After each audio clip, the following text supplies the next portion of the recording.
Students, हमने chapter 8 cell the unit of life chapter को शुरू किया था, जिसमें हमने सेल के बेसिक कॉन्सेप्ट्स देख लिए, सेल की डिस्कवरी, सेल थीरीज देख लिए और जो कि 8.3 ओवरव्यू ऑफ सेल था वो भी देख लिया। मैं जो आपको पढ़ा रही हूँ वो बिल्कुल एनसीईआरटी की टेक्स्ट बुक के हिसाब से हम पढ़ रहे हैं, लाइन टू लाइन आपका कवर हो रहा है। आप चाहे तो हर वीडियो लेक्चर देखने के बाद आप एक बार अपने एनसीईआरटी टेक्स्ट बुक में वो जो भी टॉपिक है उसको पढ़ लीजिएगा। आज हम 8.4 जो है प्रोकैरियोटिक सेल उसके बारे में पढ़ने जा रहे हैं। देखिए, प्रोकैरियोटिक सेल क्या होता है, यूकैरियोटिक सेल और प्रोकैरियोटिक सेल के डिफरेंसेस, ये सब हमने कल के वीडियो लेक्चर में पढ़ा था, लेकिन फिर से एक बार मैं आपको प्रोकैरियोटिक सेल क्या होता है बता देती हूँ। प्रोकैरियोटिक सेल, कैरियन का मतलब होता है न्यूक्लियस, प्रो यानी कि प्रिमिटिव होता है। जिस सेल्स में प्रिमिटिव न्यूक्लियस होता है वो प्रोकैरियोटिक सेल्स होते हैं। प्रिमिटिव न्यूक्लियस का मतलब क्या होता है, जिसमें डिस्टिंक्ट न्यूक्लियस नहीं होता, न्यूक्लियस के अतराफ जो है न्यूक्लियर मेम्ब्रेन नहीं होता। आपको बेसिक स्ट्रक्चर सेल का पता होगा, जैसे हमने पहले के वीडियो लेक्चर्स में डिस्कस किया था, लेकिन एक बार मैं आपको बता देती हूँ इस वीडियो लेक्चर में भी। बेसिकली एक सेल क्या होता है, एक सेल जो होता है वो स्ट्रक्चरल एंड फंक्शनल यूनिट होता है लाइफ का। जैसे ईंट ईंट जोड़कर इतना बड़ा घर बनता है, बिल्कुल उसी तरह सेल से हमारी सारी बॉडी बनती है। स्किन सेल से सारा स्किन बनते हैं। फॉर एग्जाम्पल हम एक डायग्राम में देख लेते हैं। फॉर एग्जाम्पल देखिए,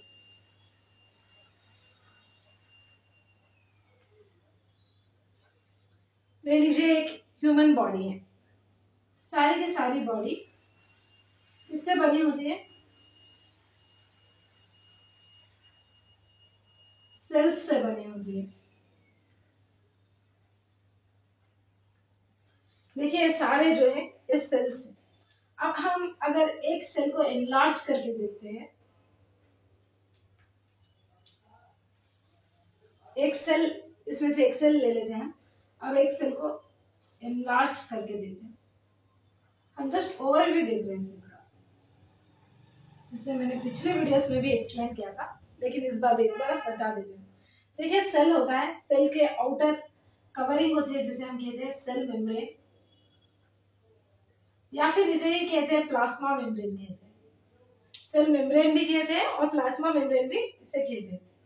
और अगर प्लांट सेल है तो इसके अतराफ और एक लेयर हमें देखने को मिलता है जिसे हम सेल वॉल कहते हैं।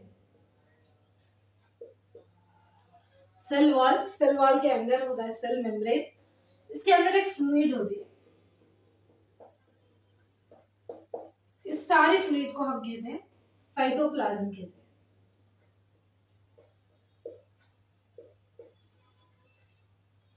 हम जानते हैं कि सेल में जेनेटिक मटेरियल होता है।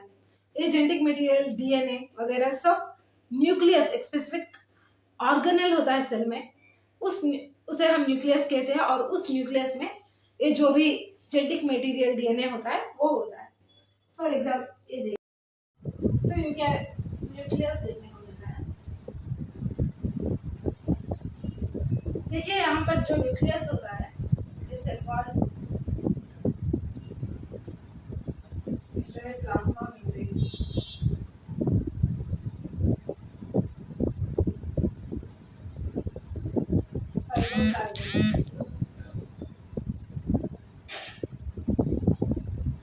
और न्यूक्लियस देखने को मिलता है। न्यूक्लियस में यहाँ पर आप देख सकते हैं जेनेटिक मटेरियल है।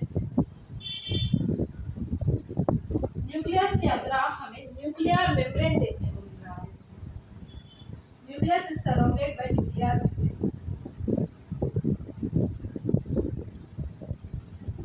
ये जो सारा का सारा सेल मैंने ड्रा किया है ये यूकैरियोटिक सेल है, लेकिन हम पढ़ रहे हैं प्रोकैरियोटिक सेल के बारे में।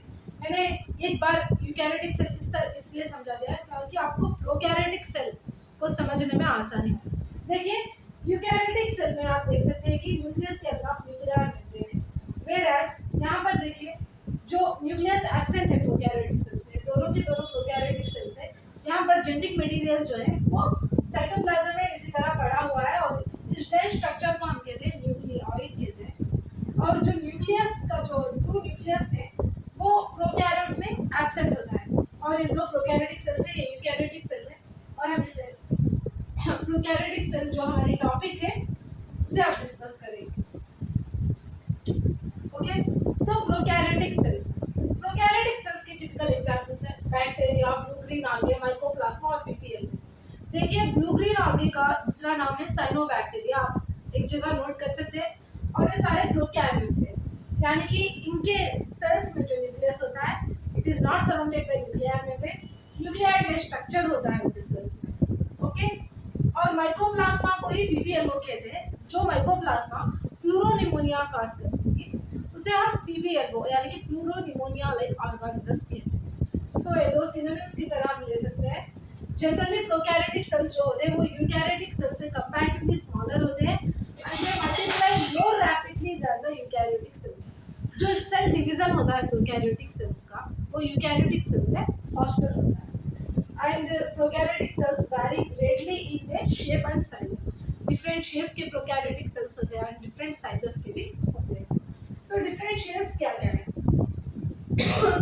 एक है bacillus, देखिए rod like shape, coccus spherical shape, vibrio gamma shape and spirillum spiral shape। इसे आप याद रख सकते हैं बायोट्रिक से। bacillus rod shape, coccus देखिए इसमें ही राउंड शेप है, जिससे आप याद रख सकते हैं कोकस स्फेरिकल शेप बैक्टीरिया होती है। बैसिलस जो होती है वो रॉड शेप होती है, कुछ इस तरह के होते हैं। विब्रियो बैक्टीरिया जो होती है वो कामा शेप्ड बैक्टीरिया है। और स्पाइरलम इसके नेम से ही हमें पता चल रहा है कि स्पाइरल शेप्ड बैक्टीरिया होते हैं। डिफरेंट शेप्स के बैक्टीरिया होते हैं। ये दो प्रोकैरियोटिक सेल्स मैंने डाला है, आपको दोनों में कुछ डिफरेंस दिख रहा होगा। देखिए ये प्रोकैरियोटिक सेल जो है एक टिपिकल बैक्टीरिया का है, ये प्रोकैरियोट है लेकिन बैक्टीरियल सेल है, माइकोप्लाज्मा है।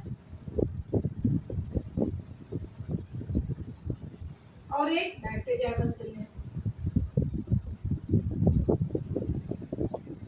दोनों में आप कॉमन फीचर देख सकते हैं कि जो जेनेटिक मटेरियल है वो सस्पेंडेड है साइटोप्लाज्म में, यानी कि न्यूक्लियस जैसा कोई स्ट्रक्चर नहीं है, जो कि हमने अभी यूकैरियोटिक सेल में देखा था वैसा यहाँ पर कोई स्ट्रक्चर नहीं है, तो न्यूक्लियर मेम्ब्रेन की तो बात ही नहीं आती।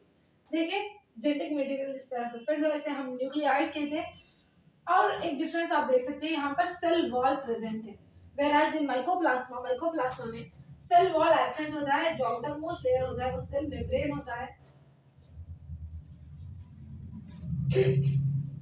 माइकोप्लाज्मा में हमें सेल वॉल देखने को नहीं मिलता, जिस वजह से ये डिफरेंट शेप्स एग्जिबिट कर सकता है, इसलिए इसे कहते हैं प्लियोमॉर्फिक। इंपॉर्टेंट टर्म है, आप नोट डाउन कर सकते हैं माइकोप्लाज्मा और प्लियोमॉर्फिक। और जो माइकोप्लाज्मा है it is not sensitive to penicillin.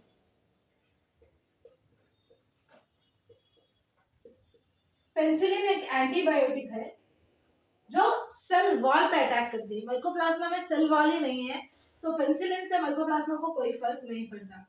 और यहाँ पर आप कुछ सर्कुलर बॉडीज देख सकते हैं, प्लास्मिड्स है, ये बोथ माइकोप्लाज्मा और बैक्टीरिया में दोनों में प्रेजेंट होते हैं। Extra circular bodies, extra genetic material होता है, एक्स्ट्रा क्रोमोसोमल डीएनए होता है सेल में, जिसे हम प्लास्मिड कहते हैं। बैक्टीरियल सेल्स में और प्रोकैरियोटिक सेल्स में हमें ये देखने को मिलता है। ये देखिए कुछ इनफोल्डिंग्स होते हैं बैक्टीरिया में, सेल मेम्ब्रेन के इनफोल्डिंग्स होते हैं जिसे हम मीजोसोम्स कहते हैं। ये मीजोसोम्स यूनिक फीचर है बैक्टीरियल सेल्स का। माइकोप्लाज्मा में हमें मीजोसोम्स देखने को नहीं मिलते। और ये कुछ इंक्लूजन बॉडीज है। इंक्लूजन बॉडीज जो होते हैं ये कुछ स्टोरेज ग्रैन्यूल्स हो सकते हैं, वो नॉन मेम्ब्रेन बाउंड ऑर्गेनेल्स होते हैं। नॉन मेम्ब्रेन बाउंड होते हैं, वो सस्पेंडेड होते हैं साइटोप्लाज्म में।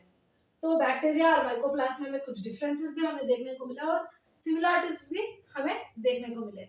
नेक्स्ट स्लाइड में हम इसके बारे में डिटेल से पढ़ेंगे।